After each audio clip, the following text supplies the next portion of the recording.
안녕하십니까. 저는 고려대학교 전기전자공학부의 김중헌이라고 합니다. 오늘 이렇게 귀중한 시간 내주셔서 발표의 기회를 주심에 진심으로 감사드립니다. 어, 지금 우리가 딥러닝과 데이터 사이언스, 그 중에서도 이제 딥러닝에 좀 더 포커스를 두고 오늘 말씀을 드리려고 합니다. 사실 컴퓨터 공학 혹은 딥러닝 이런 여러 가지 인공지능 알고리즘들은 그 확장성이 굉장히 무한합니다. 예를 들어서 어떠한 하나의 인더스트리에 할 때 의료 분야면 의료 분야, 농업 분야면 농업 분야 이렇게 응용 분야가 있다 할 때 그러한 원천 기술에 우리가 컴퓨팅이나 ICT나 인공지능의 기술을 함께하면 훨씬 더 나은 성과를 볼 수 있죠. 그래서 컴퓨터 공학이나 딥러닝 알고리즘은 그 하나 자체로의 의미를 가진다기보다는 이게 융합을 함에 좀 더 큰 효과를 볼 수 있습니다. 그래서 오늘은 그러한 방향성에 맞추어 이제 다양한 분야 전문가분들 앞에서 특히 이제 농업 관련된 전문가분들 앞에서 딥러닝 기술이 무엇인지 또 그 기술이 가지는 의미가 무엇인지를 정확하게 판단하기 위하여 그 알고리즘에 대해서 소개드리는 시간을 마련코자 합니다. 가장 먼저 이 자리를 이제 마련해 주신 이제 순천대학교 이성근 교수님께 감사의 말씀을 드리면서 이제 강의를 시작해 보고자 합니다. 말씀드렸다시피 오늘 가장 먼저 딥러닝에 대해서 먼저 알아볼 것이고요. 딥러닝에 대해서 얘기를 하다 보면 사실 데이터 사이언스에 대한 일을 빠뜨릴 수는 없습니다. 그래서 그 후에 데이터 사이언스에 대해서 좀 더 알아보도록 하겠습니다. 그럼 가장 먼저 우리가 이제 딥러닝에 대해서 말씀을 드리도록 하겠습니다. 자, 그러면 사람들이 일단 신문지사에서 볼 때에는 인공지능,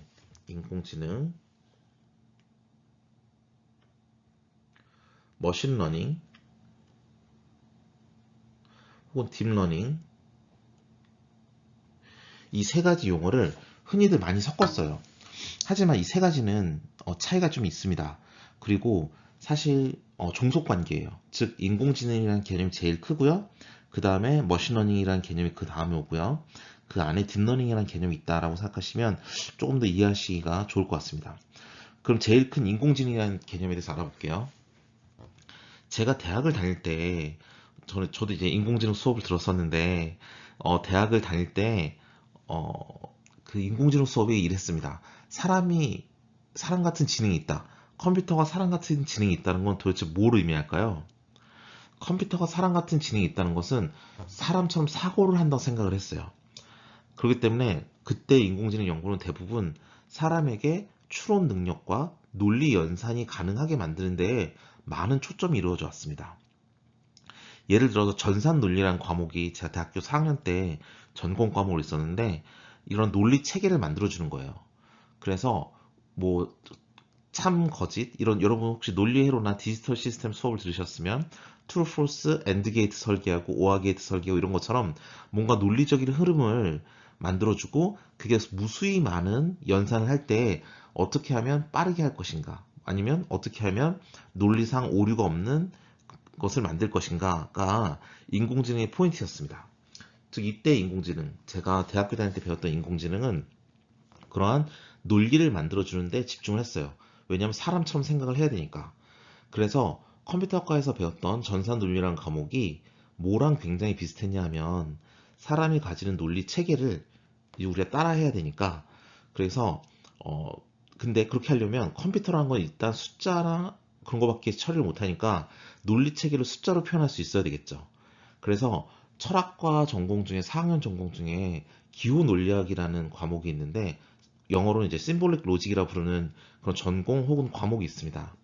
그런 과목에서는 인간의 논리 체계를 수치화 혹은 부호화시켜서 표현을 하는데 그것을 가지고 와서 0101 디지털로 표현을 하면 그럼 컴퓨터에게 논리를 만들어줄 수 있겠죠. 이때 인공지능은 대부분 다 그런 인공지능이었어요.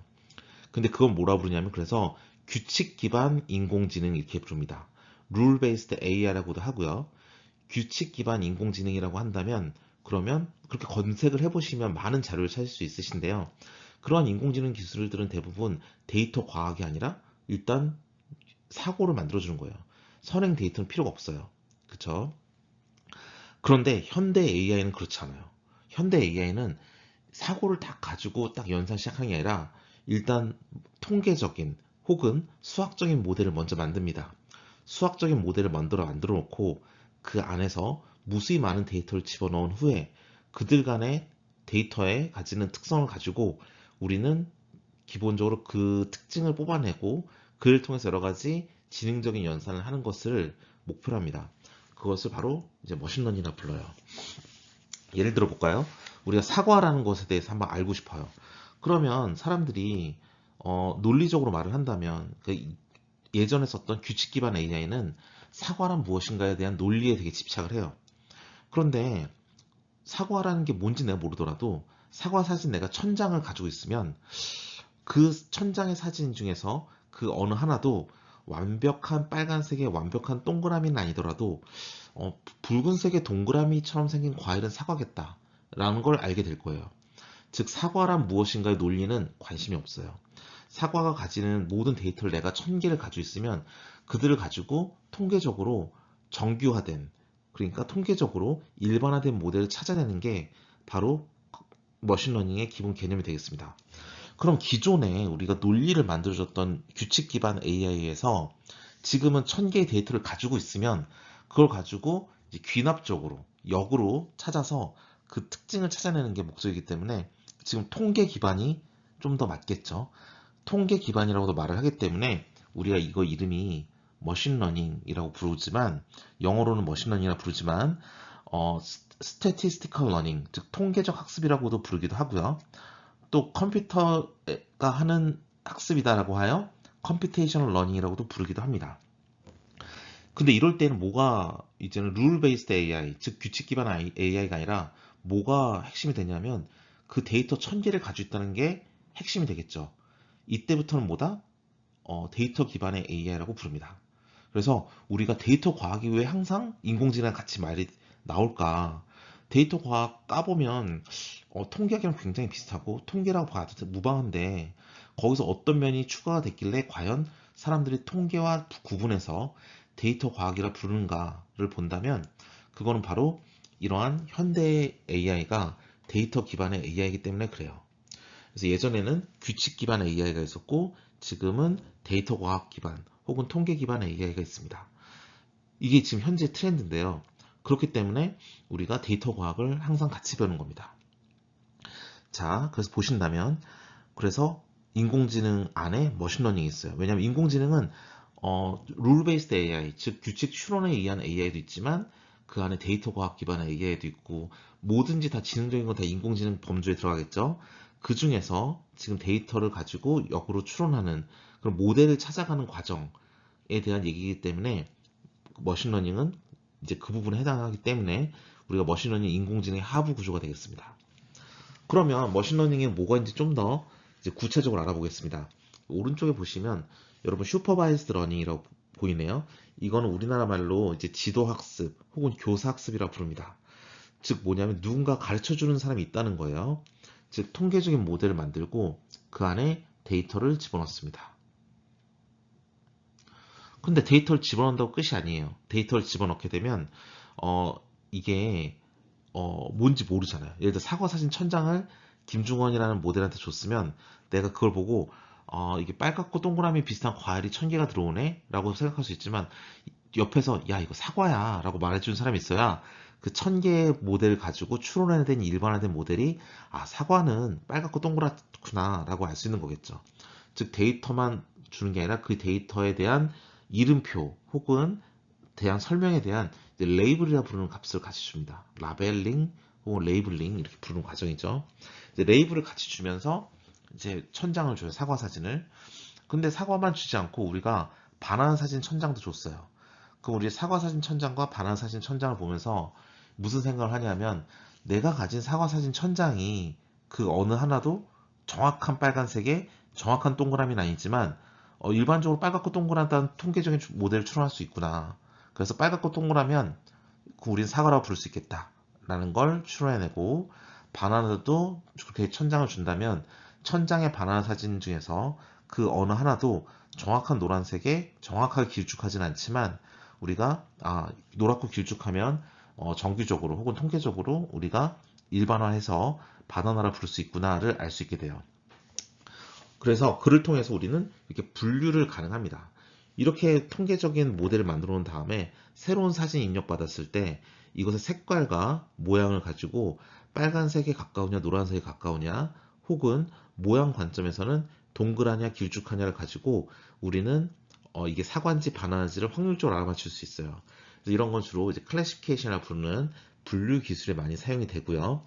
그 밑에 보시는 이제 리그레션은 뭐냐면 경향성을 판단하는 겁니다. 즉 학생들이 시험을 봤을 때 우리가 우리 학생들의 시험 점수가 하루 전에 공부한 시간과 시험 점수와의 상관관계를 구하고 싶다면 그런 경향성을 판단하는 것이 바로 이제 리그레션이라고 부르는 겁니다. 이제 여러분이 통계학을 전공하셨다면 이제 이거는 이제 뭐 회계 분석 이렇게 부르기도 하죠. 자, 그러면 그 왼쪽에 보시는 걸 볼까요? 이건 뭐냐면 unsupervised learning이라고 하여 앞에 on이라는 단어가 하나 붙었네요. 이건 뭘 의미하냐면 비교사학습 혹은 반교사학습 혹은 비지도학습, 반지도학습 이렇게 부릅니다. 이 빨간색으로 보이는 supervised learning 앞에 on이라는 단어가 붙었다고 해서 반대말이라고 생각하실 수도 있겠지만 사실 반대말이라고 생각하시기보다는 조금 다르다 정도로만 생각하시면 되겠습니다. 즉 우리가 슈퍼바이즈 러닝에서는 모델을 만든 다음에 데이터를 집어넣고 그 데이터에 대한 이름표를 같이 집어넣어요. 이 말은 뭐냐면 우리가 사과와 바나나 사진을 각각 1000장씩 주고 학습을 시켰지만 레이블을 반대로 줬다고 합시다. 즉 사과 사진 1000장을 주면서 바나나라고 얘기하고 있고 바나나 사진 1000장을 주면서 사과라고 얘기하고 있어요. 그럼 이 모델은 사과와 바나나를 거꾸로 학습하게 되겠죠. 즉 레이블이 잘못 붙어지면 학습이 반대로 되거나 혹은 성능이 떨어집니다. 근데 언슈퍼바이즈 러닝은 뭐냐면 모델이 있으면 이 모델에 데이터를 넣지만 레이블은 넣지 않아요. 즉 데이터를 많이 받지만 그 데이터를 가지고 우리가 역으로 암묵적으로 뭔가 정보를 찾아야 되는 것이지 이게 무엇이라고 명시적으로 얘기해 주지는 않았어요. 그렇기 때문에 이거에 대한 이제 예제를 든다면 다 한 것 같습니다. 제가 자주 드는 예제인데요. 펜을 주면서 제가 어떤 갓난아이한테 이거 먹지 마, 먹는 거 아니야 라고 말을 했다고 합시다. 그럼 갓난아이는 그 말을 못 알아듣겠죠? 아직 태어난 지 얼마 안 됐으니까. 그래서 이 펜을 손에 딱 쥔 다음에 어떻게 할까요? 아이는 기본적인 생물학적 욕구만 있기 때문에 이제 식욕이 있으니까 먹는 건 줄 알고 입에 갖다 댈 거예요. 그런데 입에 갖다 대면 이게 딱딱하고 크니까 이게 먹을 수 없는 거라는 걸 본능적으로 알고 안 먹게 되겠죠. 자, 이 과정을 우리가 unsupervised learning에 한번 맞춰서 설명드리겠습니다. 자, 제가 이 펜을 줬어요. 아이한테 먹는 거 아니야? 먹지 마 라고 해서 줬을 때에는 이 펜에 레이블링을 해준 거예요. 데이터를 주면서 야, 먹을 수 없는 거 라고 해서 줬어요. 먹을 수 없다 라는 레이블을 해서 줬지만 아이는 못 알아듣는다 그랬죠. 즉 레이블링이 안 된 거나 마찬가지예요. 그러니까 데이터만 받았어요. 아이는 이 펜을 받았어요. 먹을 수 있는 건지 먹을 수 없는 건지에 대한 설명은 비록 김중원이 해줬지만 이 아이는 그걸 다 알아들을 수 없었으니까 데이터만 받은 거예요. 이거를 어떻게 하죠? 입에 갖다 대면서 먹을 수 있는 건지 없는 건지를 판단했었죠. 근데 이 아이가 기존에 지금까지 태어나서 먹어온 많은 음식들이 있을 거예요. 그 음식들이 우리 수학적으로 볼 때에는 우리 지금 컴퓨터로 이렇게 연산하는 거니까 그 아이가 컴퓨터라고 한다면 그 먹었던 음식물들을 머릿속에 다 벡터 형태로 저장하고 있을 거예요. 저장하고 있다가 이 새로운 데이터가 들어오는 순간 입에 갖다 대는 건 뭐냐면 내가 그동안 먹었던 음식들과 비슷한지 아닌지를 판단하는 거예요. 즉 유사도 판단을 합니다. 내가 지금 뭘 하나 입에 댔는데 내가 지금까지 이유식을 먹어왔는데 이유식이랑 너무 많이 다르잖아요. 그러면 내 기준에 유사도 판단 기준에 지금까지 내가 음식이라고 알고 먹었던 거랑 너무 많이 다르다. 그러면 먹지 않겠죠. 즉 유사도 판단하는 게 바로 여기 해당 사항이겠습니다. 그래서 먹을 수 있는 거다라고 판단이 된다면 내가 생각하는 먹을 수 있다는 군집에 집어넣어요. 그걸 클러스터링이라고 부릅니다. 비슷한 애들끼리 묶어주는 걸 클러스터링이라고 부르기 때문에 이렇게 유사도 판단은 클러스터링의 대표적인 예제가 되겠습니다. 자, 그리고 이런 걸 다 수치화를 해야지 컴퓨터가 계산할 수 있겠죠. 근데 수치화를 하다 보면 이게 데이터에 대한 레이블도 없고 그렇기 때문에 이 데이터를 점점점 정교하게 표현하고 싶어서 벡터를 크게 만들어주는 경우도 있을 거예요. 그렇기 때문에 그것에 대해서 조절해 주는 게 차원을 축소시키는 것. 즉 너무 크게 데이터 사이즈를 크게 잡았다면 적합하게 잘 축소시켜줘야 연산을 할 때나 우리가 저장을 할 때나 효율성을 높일 수 있다라는 것입니다. 자, 이런 거는 그럼 어디다 쓸까요? 여러분, 이거는 혹시 유튜브나 넷플릭스 가서 보시면 추천 시스템이라고 있어요. 자, 제가 그동안 제가 예를 들어서 제가 영화 배우 조승우 씨 팬이라고 합시다. 그럼 제가 조승우 씨 팬이면 조승우 씨가 그동안 봤던 영화나 이제 그런 것들을 조승우 씨가 출연했던 영화들을 넷플릭스에서 계속 봤겠죠. 혹은 유튜브에서 봤겠죠. 그러면 제 그거와 다 새로운 컨텐츠가 유튜브나 넷플릭스에 들어왔을 때 그 컨텐츠를 저한테 추천해주고 싶다면 김중원이 그동안 봤던 히스토리에 맞게 유사한 애들을 저한테 추천해 줄 거예요. 조승우 씨가 출연했다든지 뭐 그런 데이터들을 저한테 추천해 주겠죠. 즉 넷플릭스나 유튜브에서 사용자에게 추천해 줄 때에는 그 사람이 봤던 히스토리를 보고 그 사람이 그동안 좋아했던 컨텐츠와 유사한 애들을 저한테 줘야 되는 거예요. 그러니까 제가 그동안 봤던 걸 다 벡터로 가지고 있고 그 봤던 것들의 벡터와 새로 신규로 들어온 컨텐츠 간의 유사도 판단을 해서 굉장히 유사하다. 김중원이 즐겨봤던 것들과 유사하니까 추천해줘야지. 이게 바로 추천 시스템이 되어 있고요. 여러분 매일매일 쓰시는 네이버나 구글의 검색 엔진도 역시 언슈퍼바이즈드 러닝으로 설명드릴 수 있습니다. 여러분이 만약에 맛집을 찾고 싶어요. 그래서 순천의 맛집 딱 찾았으면 그러면 거기서 키워드를 뽑아내요. 그 다음에 그 키워드와 가장 유사한 문서들을 찾아서 걔네들을 순서대로 쭉 보여주는 것. 유사도 높은 애들을 보여주는 게 바로 검색 엔진이죠. 그렇기 때문에 이런 것들도 다 대부분 다 동일한 알고리즘을 주로 사용을 합니다. 자, 마지막으로 그럼 reinforcement learning. 우리나라 말로 강화학습이라 부르는 건데요. 이건 뭐냐면 기존에 배웠던 두 개랑은 약간 틀려요. 왜냐하면 기존에 배웠던 건 딱 한 번 의사결정을 합니다. 새로운 사진이 들어왔을 때 이게 사과냐 바나나냐를 알아보는 그러한 게 있었고요. 그 다음에 이 추천 시스템이나 검색 엔진 같은 걸 만드는 언슈퍼바이즈 러닝도 단 한 번 의사결정을 해요. 먹을 수 있느냐, 먹을 수 없느냐. 근데 강화학습은 뭐냐면 한 번의 의사결정은 끝나지 않습니다. 의사결정이 한 번이 아니라 여러 번의 시퀀스를 가지고 이루어진다면 그거는 우리가 강화학습이라 불러요. 그래서 강화학습은 로봇 팔 제어하는 거 이런 것들이라든지 자율주행이라든지 여러 가지 동적으로 계속 움직이는 시스템에 적용이 되는 게 강화학습이라고 보시면 되겠습니다. 예를 들어서 이런 게 있을 수 있겠네요. 여러분이 자동차 공장을 가서 보면 팔 하나짜리 로봇 같은 거 많이 보셨죠? 실제로 안 보시더라도 뭐 동영상이나 뭐 TV에서 보셨을 겁니다. 팔 하나짜리 로봇이 자동차에 이러한 겉표면을 색칠할 거예요. 예, 그러면 이게 한 번에 색칠로 끝나는 게 아니라 이 로봇 팔이 이 팔 하나짜리가 계속 돌아가면서 궤적을 계산해야 되죠. 그렇기 때문에 얘는 어떤 목적을 가지고 있냐면 내가 자동차에 구석구석 빠짐없이 다 색칠을 해야 되고 페인트를 아끼기 위해서 칠했던 데를 다시 칠하면 안 되며 그러면서 가장 빠르게 칠할 수 있는 그러한 궤적을 찾아주세요 라고 하면 그거는 강화학습에 해당 사항이 있겠습니다. 아시겠죠? 이 모든 것들이 다 이제 우리가 이제 머신러닝이라고 부르는 개념입니다. 그러면 이 중에서 딥러닝은 어디냐? 마지막.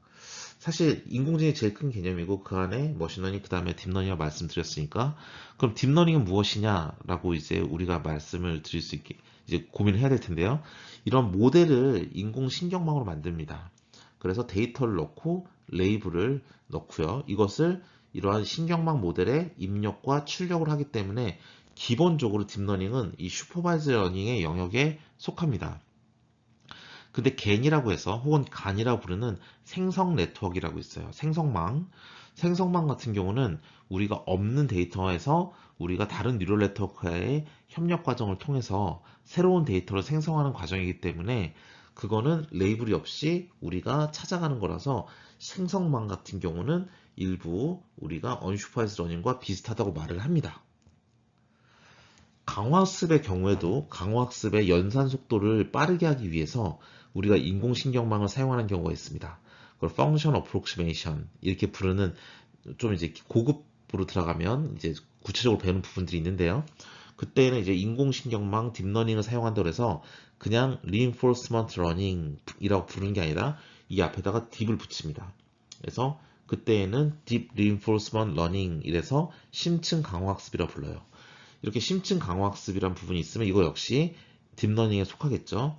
그래서 딥러닝은 기본적으로 이 빨간색의 슈퍼바이즈 러닝의 범주에 들어오지만 하지만 일부 언슈퍼바이즈 러닝과 강화학습의 요소를 함께 가지고 있다라고 보시면 되겠습니다. 그래서 우리가 딥러닝은 이러한 인공신경망과 굉장히 유사한 이제 관계를 가지고 있어요. 인공신경망을 좀 더 고도화시키면 이제 딥러닝 구조의 가장 기본 원형이 되는데요. 따라서 이걸 이해하기 위해서는 우리는 이제 인공신경망에 대해서 좀 알아야 되겠죠. 자, 오른쪽에 보시는 것처럼 우리가 인공신경망을 만들 수 있습니다. 그리고 왼쪽에 보시는 3단계의 박스가 보이실 텐데요. 왼쪽에 이 3단계의 박스는 딥러닝을 연산하는 세 가지의 기본적인 추론 단계입니다. 우리가 4개의 과일이 있다고 할게요. 4가지 종류의. 그 4가지 종류의 과일을 분류할 수 있는 분류기를 만들고 싶다. 이제 그것을 예제로 설명을 드리도록 하겠습니다. 첫 번째 해야 될 과정은 뭐냐면요.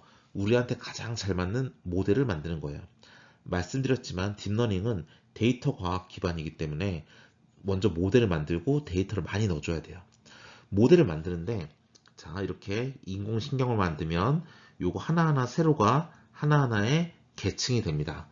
지금은 이거를 이제 숨어있다 그래서 은닉계층 영어로는 히든 레이어라고 부르는데 그게 지금 4개가 있는 신경망을 만든 거예요. 이 하나하나의 계층마다 지금은 하나, 둘, 셋, 넷, 다섯, 여섯, 일곱 개의 유닛을 가지고 있다라고 말하고 있어요. 즉, 이 인공신경망은 4개의 은닉계층을 가지고 있고 각각의 계층은 7개의 유닛을 가지고 있다라고 말을 하고 있습니다. 4가지의 과일을 구별한다고 했어요. 그 과일을 이제 입력을 해줄 때에는 그 포맷을 5개의 사이즈를 가지는 벡터로 해서 입력을 해주고 있네요. 자, 4가지의 과일을 구별하기 때문에 아웃풋은 4개로 만들었습니다. 그래서 만약에 맨 위가 1이고 나머지가 0이면 첫 번째 과일, 그 다음에 0, 1, 0, 0이면 두 번째 과일, 마지막으로 0, 0, 1, 0이면 세 번째 과일, 그리고 1, 0, 0, 0, 1이면 네 번째 과일. 이런 식으로 우리가 과일에 따라서 이름표를 이렇게 1이 어디 있느냐로 1이 첫 번째 있으면 첫 번째 과일, 두 번째 있으면 두 번째 과일, 세 번째 있으면 세 번째 과일, 마지막에 네 번째 있으면 네 번째 과일. 이렇게 우리가 이름표를 간단하게 만들어줬습니다. 이렇게 모델을 만든 거예요. 그런데 만약에 과일 4가지가 되게 비슷하게 생긴 과일이다. 예를 들어서 그 사과 체리다. 그러면 모양도 동그랗고 색깔도 거의 붉은색하고 크기만 다르지 다 비슷하죠. 그렇기 때문에 그러면 좀 더 복잡한 좀 더 정교한 연산이 필요하기 때문에 우린 더 많은 레이어와 더 많은 유닛이 필요할 거예요. 이렇듯 모델이 좀 더 정교한 성능이 필요하다면 레이어의 개수와 유닛의 개수를 늘려줍니다. 하지만 그만큼 계산도 많이 해야 되니까 좀 더 우리가 다양한 연산이 필요하고 많은 연산이 필요하겠죠. 그래서 우리의 목적에 맞게 저걸 딱 적합하게 잘 만들어주는 게 중요하다라고 보시면 되겠습니다. 그리고 보시면 알겠지만 그것만 있는 게 아니라 뭐 CNN, RNN, GAN, 뭐 커스터마이즈된 모델 여러 가지 모델이 있어요. 목적에 맞게 쓰면 되는 겁니다. 뭐 CNN은 2차원 이상의 이미지를 다루는 거고 그리고 그런 다차원의 데이터를 다루는 거고 RNN은 시간 정보를 다루는 거고요. 이제 GAN 같은 경우는 새로운 걸 생성해내는 모델을 말합니다. 근데 지금은 일단 가장 기본 모델로 말씀을 드렸어요. 자, 모델을 다 만든 다음에 해야 될 2단계에 대해서 알아보도록 하겠습니다. 보시다시피 2단계는 트레이닝이에요. 드디어 학습을 시킵니다. 아까 뭐라 그랬죠? 사과 사진 1000장과 사과라고 1000번 얘기해줘야 되고 바나나 사진 1000장을 주면서 바나나라고 1000번 얘기해준다 했죠. 이렇게 데이터를 많이 넣어서 학습하는 것을 이제 트레이닝이라고 부릅니다. 제 2차 과정이고요. 이때 데이터를 많이 해서 넣어줘야 돼요.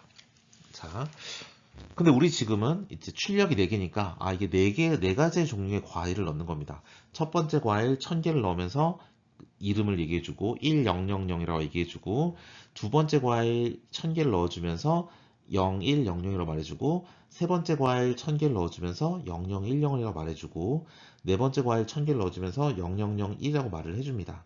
이게 바로 많은 양의 데이터 가지고 학습을 하게 되고요. 그럼 이 노란색의 동그라미에 이제 행렬의 형태로 이제 학습된 결과 값이 다 들어오게 됩니다. 그래서 학습된 결과를 찾아주면 우리가 이 파라미터들이 학습의 결과다 이렇게 말을 해요. 아시겠죠? 그러면 이 노란색 값들을 다 찾았네요. 그럼 어떻게 하는 거죠? 실제로 노란색 값을 다 찾았어요. 이걸 우리가 알고 있어요, 이제. 별표. 그러면 마지막 단계는 뭐냐면 실제로 이거를 이제 사용해 보는 단계예요. 사용을 하는 겁니다. 이걸 사용을 하면 우리가 데이터가 많이 들어오겠죠. 사용을 딱 달았어요. CCTV에 달았어요. 자, 그래서 이 앞에 지나가는 과일들, 사람들이 뭐 손에 들고 다니던지 지나가는 과일을 보고 그 과일이 뭔지 이렇게 알아맞추는 그런 AI를 만들고 싶다고 한다면 이 학습된 게 있으니까 이 앞에 지나가면 인풋으로 이 그런 과일 네 가지 종류의 과일 이미지가 들어오겠죠. 그럴 때마다 확률적으로 만약에 0.6, 0.1, 0.1, 0.2 그러면 확률적으로 위에 게 제일 크니까 너는 1000이라 그래서 첫 번째 과일이겠다 라고 알아맞추는 거예요. 즉, 이제는 요 노란색이 다 값을 계산했기 때문에 새로 인풋 데이터가 내 카메라에 지나가는 게 보이기만 한다면 이 노란색의 값들을 가지고 계산을 해줘서 우리가 이 파란색 값이 도출이 된다면 그 값을 보고 제일 큰 값이 그 과일의 확률이 제일 높으니까 얘는 지금 0.6이라고 했으니까 1번 과일의 확률은 60%, 2번 과일의 확률은 10%, 3번의 확률은 10%, 마지막 과일의 확률은 20%이기 때문에 너 첫 번째 과일이구나 라고 알아맞추는 거예요. 이게 바로 학습한 결과를 활용하는 거죠. 그래서 첫 번째 모델을 만들고 그 모델을 학습시켜주고 마지막은 학습된 모델을 실제로 추론 엔진이라 부르는 것처럼 이제 실제 상황에서 이제 실행시키면 우리가 이게 딥러닝이 실제로 모델을 만들어서 학습을 한 후에 그걸 실제로 사용한 것까지 우리가 흐름이 되겠습니다.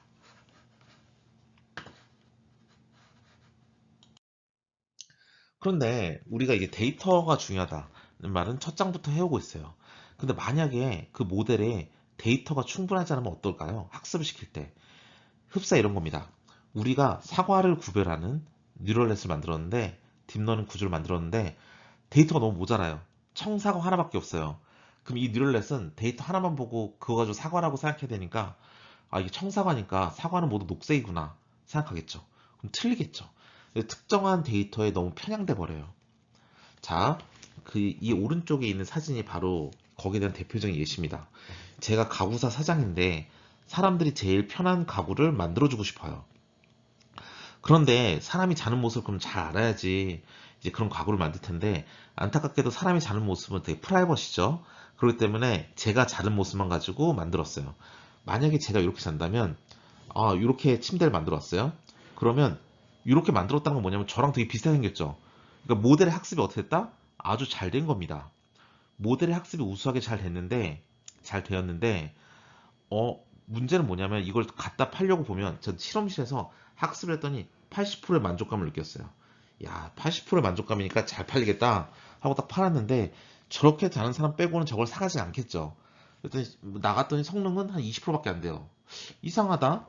그래서 저는 이거를 좀 더 잘 학습을 시켜봅니다. 그래서 발가락도 만들어보고 손가락도 만들어보고 머리카락도 생기고 이 정도까지 저에 굉장히 비슷해졌어요. 성능이 90%까지 올랐어요. 자, 그럴수록 밖에 가져나갈수록 사람들은 더 안 사겠죠. 왜냐면 너무너무 김중원의 자는 모습이랑 똑같아졌으니까 정확히 김중원처럼 자는 사람 빼고는 이걸 사가지 않을 거예요. 10%밖에 안 될 겁니다. 즉 여러분은 실험실에서 학습 성능이 점점점 좋아지지만 실제 생활에서는 성능이 점점 떨어진다. 그러면 이 상황인 오버피팅, 특정한 상황에서 너무 딱 맞게 돼버렸다. 이 상황을 의심하셔야 돼요. 이게 되게 어려운 문제인 게, 그리고 되게 중요한 문제인 게, 우리가 코드상으로는 아무 문제가 없어요. 소스 코드 아무리 들여봐도 우리가 보시다시피 사람의 자는 모습처럼 정확하게 만들어냈잖아요. 그 말 자체가 뭐냐면 이 코드 자체는 문제가 없다는 거예요. 정확하게 사람 모습을 잘 만들어내고 있으니까 김중원의 자는 모습에 점점 가까워지고 있으니까 소스 코드는 완전 무결해요. 문제는 뭐죠? 그 코드에 집어넣어야 될 데이터 양이 적다는 게 문제예요. 그렇죠? 그렇기 때문에 이 적은 양의 데이터가 문제이기 때문에 데이터만 많이 넣어주면 이 코드는 정확한 코드예요. 그러니까 옛날에 되게 고전적인 프로그래밍에 익숙하신 분들이 만약에 이런 거 관리하시면 야 코드가 잘못된 거 아니야? 라고 하시겠지만 코드는 아무 죄가 없습니다. 코드가 잘못된 게 아니라 거기에 넣는 데이터 양이 너무 모자른 거예요. 그렇기 때문에 이렇게 이런 문제는 진짜 데이터가 정말 중요하구나. 그래서 데이터 과학과 통계가 중요한 이유가 바로 나오는 겁니다. 이 코드 자체에 문제가 없지만 데이터가 없기 때문에 성능이 안 나오는 거예요. 그러면 이 오버피팅이라는 문제를 해결하려면 어떻게 해야 되죠? 그러면 데이터를 더 많이 넣어주는 게 당연히 답일 거예요. 하지만 데이터가 처음부터 많았다면 이렇게 하지도 않았겠죠. 그렇기 때문에 데이터를 더 많이 만들어준다. 이거는 일반적으로 굉장히 불가능합니다. 그래서 취하는 여러 가지 방법이 있는데요. 이런 것들은 좀 나중에 심도 있게 배우신 다음에 보셔야 이해가 되기 때문에 지금 당장 디테일하게 말씀드리진 않겠지만 어떻게 생각하시면 되냐면 만약에 이렇게 실험실에서 성능이 좋아질수록 우리가 밖에서 실생활에서 성능이 점점 나빠지고 있다면 오버피팅을 의심해야 되고 그럴 때는 오히려 실험실에서 성능을 좀 떨어뜨리는 게 다시 성능이 높아질 때 도움이 된다는 겁니다. 예를 들어서 침대를 너무 김중원이랑 똑같이 만들려고 성능을 높이지 말고 그냥 사각형을 만들면 훨씬 더 잘 팔렸을 거야 라는 겁니다. 이제 그런 것들이 나중에 배우는 거예요. 그러니까 일부러 실험실에서 성능을 좀 떨어뜨려야 실생활에서 잘 되는 경우는 바로 데이터가 많이 부족해서 나올 때 성능이 안 좋아질 때 우리가 쓸 수 있는 해결 방법이다 라고 생각하시면 되겠습니다. 그래서 많은 양의 데이터가 중요하고 따라서 데이터 과학이 굉장히 중요하다 라고 말씀드릴 수 있겠어요. 자, 여기까지 해서 우리가 딥러닝에 대해서 이제 구조 학습에 대해서 이제 간단하게 알아봤고요. 이제 여러 가지 응용 분야를 알아볼까요? 우리가 이제 비전이라고 부르는 이제 시각 관련된 딥러닝 기술들이 있습니다. 이렇게 보시면 자동차를 고속도로를 달리는 자동차들을 디텍션 해내는 거죠. 이기는 녹색 박스를 우리는 바운딩 박스라 불러요. 바운딩 박스. 사각형을 쳐준다. 바운드를 만들어줘서 경계를 만들어준다는 거예요. 그래서 딱딱딱딱 사람 얼굴이면 얼굴, 자동차면 자동차 이렇게 물체를 인식하는 게 거기에 대한 기술입니다. 사실 요즘에는 이런 거 정도는 쉽게 되고요. 요즘에는 바운딩 박스를 쳐서 인식하는 거 플러스 그게 누구인지까지 알아보는 기술을 좀 더 많이 사람들이 관심을 가지고 있어요. 사람의 얼굴에 바운딩 박스를 딱 쳐서 사람들이 몇 명 있구나 라는 것을 아는 것보다 그 사람의 얼굴 특징을 뽑아내서 누구인지까지 알아보는 기술도 나오고 있습니다. 그거는 아이덴티피케이션이라고 부르는 거예요. 아이덴티피케이션. 근데 이 기술은 사실 솔직히 말해서 프라이버시 관련돼서 많은 문제가 있긴 합니다. 예를 들어서 제가 만약에 어떤 마트에 들어갔다고 합시다. 제가 자동차를 운전해서 들어갔어요. 그럼 제 운전 번호판이 인식을 하겠죠. 그러면 제가 만약에 그 회사의 고객 사이트에 등록이 되어 있다면 아, 김중원의 차량이 도착을 했구나. 김중원이 왔구나 알 거예요. 그러면 제가 차량에서 내려서 그 마트를 돌아다녀요. 그 마트 안에 CCTV들이 제 얼굴을 보고 사람이구나 뿐만 아니라 김중원의 얼굴 특징에 비슷하네. 김중원이까지 알아봐주면 제가 그 마트를 돌아다닐 때마다 제 얼굴이 계속 인식되고 있을 거니까 제가 어느 동선을 통해서 돌아다녀서 언제 차를 타고 나가는지가 다 나오겠죠. 그렇기 때문에 이건 프라이버시 문제도 조금 있을 수 있습니다. 그런데 이런 건 있을 수 있어요. 원래 카드사 같은 데서 쓰는 AI가 이제 정보가 되게 좋다고 합니다. 왜냐하면 카드 하나를 제가 어떻게 쓰는지만 알아도 출근할 때 어느 지하철역으로 출근해서 어느 지하철로 퇴근하고 중간 아침, 점심, 저녁을 뭐 먹었고 편의점에서 뭐 샀고 다 알 수 있잖아요. 그러니까 모든 사람의 생활 패턴을 알 때는 이 카드 정보가 굉장히 유용한데 사실은 이것도 역시 프라이버시 문제가 좀 있죠. 근데 이 마트에서 내가 만약에 카드를 쓴 기록으로 김중원에게 뭔가 마케팅하고 싶다. 김중원이 뭘 샀으니까 그것에 대해서 유사한 걸 다시 프로모션 해주고 싶다라고 한다면 그거보다는 이렇게 생각합시다. 제가 어떤 아이스크림 가게에서 아이스크림 먹고 싶어서 30분 동안 서서 아이스크림을 쳐다보다가 결국 사지 않고 나왔어요. 그 사람이 카드 기록에는 아이스크림을 산 기록이 없으니까 이 사람이 아이스크림 먹고 싶었다 아니었다는 정보는 없을 거예요. 하지만 아이덴티피케이션 기술로 김중원의 얼굴이 인식된 사람이 아이스크림 가게 앞에 계속 서 있으면 얘가 아이스크림 먹고 싶나 보다 라고 알 수 있기 때문에 이렇게 좀 더 적극적인 프로모션에 사용할 수도 있겠죠. 음. 하지만 뭐 이런 아이덴티피케이션이 너무 많이 발전해버리면 뭐 어떤 사람이 어느 장소에 갔다, 뭐 어떤 특정한 뭐 종교 아니면 뭐 단체, 뭐 정치, 뭐 문화 단체에서 활동하던 게 다 이제 본인의 의사 상관없이 노출될 수가 있으니까 그런 문제도 좀 있을 수는 있습니다. 그래서 이건 나중에 법적으로도 해결을 해야 될 문제가 있는 기술이고요. 스타일 트랜스퍼는 뭐냐면 다음과 같습니다. 이게 디지털 카메라로 이런 사진을 찍었어요. 근데 지금 이 사진은 이 세 가지의 화가가 있습니다. 세 명의 화가가 있는데 굉장히 유명한 화가들이죠.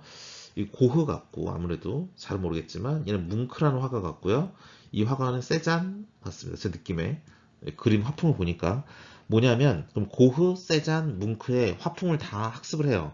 그 유명한 화가들이 살아생전에 그렸던 그림들을 다 트레이닝을 시켜요.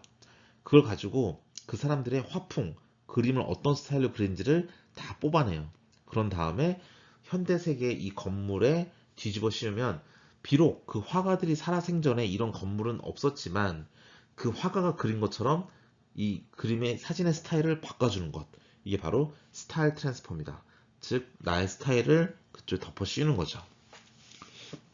이런 기술도 딥러닝이 할 수 있는 기술이고요. 딥러닝 디노이징은 뭐냐면 여러분 자율주행을 생각하시면 되겠습니다. 자율주행에서 여러분 카메라가 있다고 한다면 고속으로 차량이 달리고 있는데 비바람이 몰아치거나 혹은 야간에서 주행을 한다면 사진이 깔끔한 상태를 얻을 수가 없겠죠. 그럼 거기에 있는 노이즈를 제거하고 그 다음에 흐려지는 현상도 제거한다면 굉장히 자율주행에서 의미있게 사용될 수 있는 트레이닝 데이터가 될 것입니다. 따라서 딥러닝 디노이징 기술도 이제 우리가 비전에서 쓰는 이미지 처리 기술이고요. 슈퍼 레졸루션이란 건 뭐냐면 해상도가 낮은 이미지가 왔을 때 그 해상도를 높여주는 기술을 말합니다. 그 다음으로 이제 언어 관련해서는 음성 인식 기술이 있을 수 있고요. 머신 트랜슬레이션 뭐냐면 번역입니다. 여러분 이제 지금 보면 알겠지만 구글 번역기 같은 경우는 굉장히 번역 성능이 높죠. 그렇기 때문에 구글 트랜슬레이트 같은 경우는 굉장히 성능이 좋습니다, 이제. 그래서 심지어 이제 TTS라고 해서 텍스트를 쭉 따라가면 사람 목소리를 변환해주는 기술이 있어요. TTS 혹은 STT라고도 부릅니다. 스피치를 하면 스피치 투 텍스트 그러면 말로 하면 텍스트로 변환되는 것.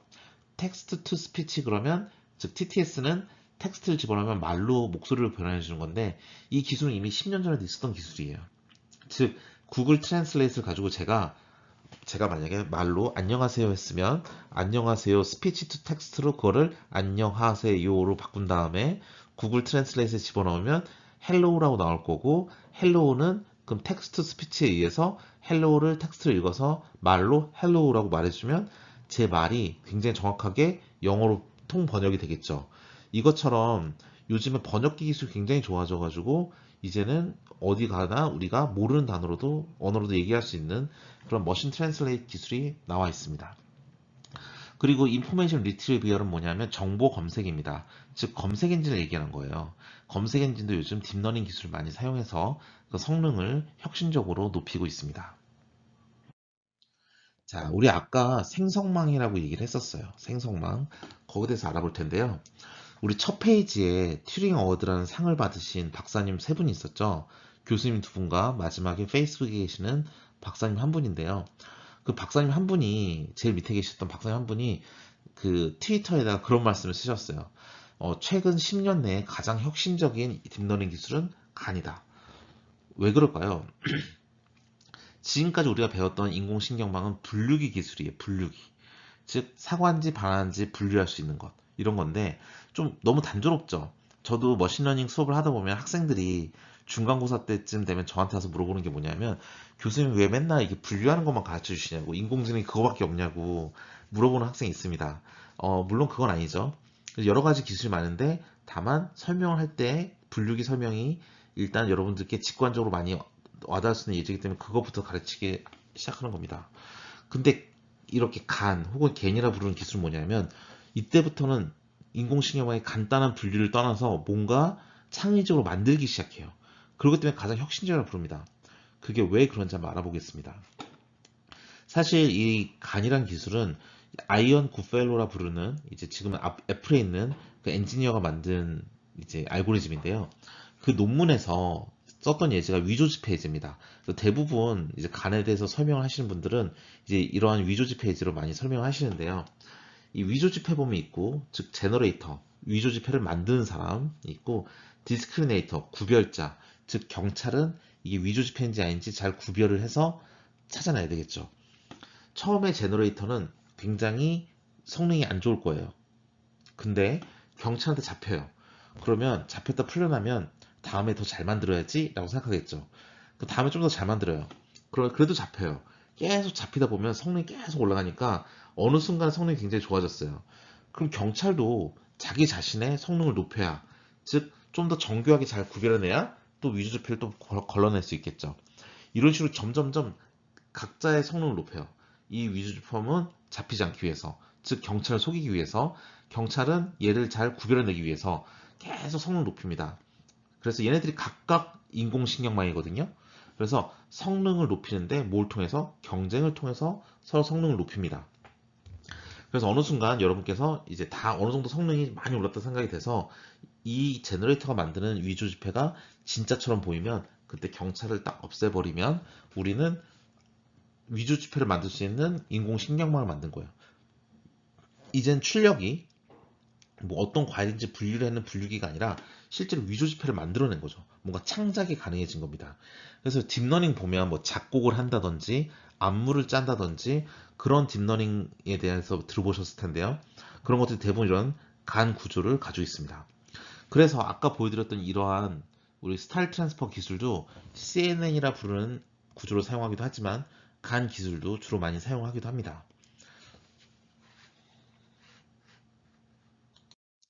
자, 강화학습에 대해서 말씀드렸죠. 말씀드렸듯이 강화학습은 이제 저렇게 로봇 팔 같은 게 돌아다니면서 우리가 자동차 공장에 있다면 한 번의 액션으로 끝난 게 아니라 액션 시퀀스가 있어서 자동차 표면을 색칠해 줄 때 뭐 전면을 다 커버하면서 빠지는 부분 없이 빠르게 색칠한다 라는 것이고, 지금 이 팔 같은 경우도 부침개를 붙이는데 부침개를 가장 맛있게 붙이기 위한 이 팔의 궤적을 구한다 라고 하면 그것도 역시 강화학습이 되어 있고요.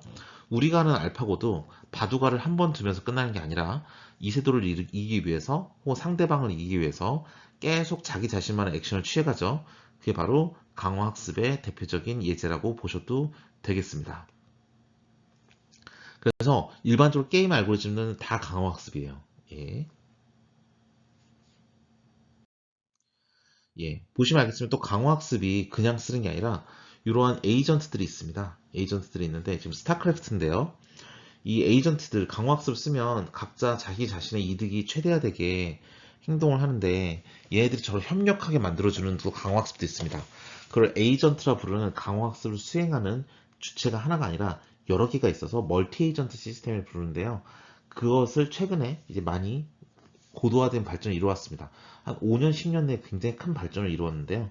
그래서 이제 게임도 이렇게 협력을 해서 에이전트들끼리 해서 만들어줄 수 있는 알고리즘들이 굉장히 많이 나오고 있습니다. 그래서 구글 딥마인드에서 이렇게 서로 팀플 해가지고 같이 공격을 해서 원하는 목적을 달성하는 그런 식의 시나리오도 이제 가능해질 정도로 고도화되어 있습니다. 이럴 때는 에이전트끼리 서로 협력하고 통신할 수 있게 만들어주는 기술이 또 추가적으로 필요합니다.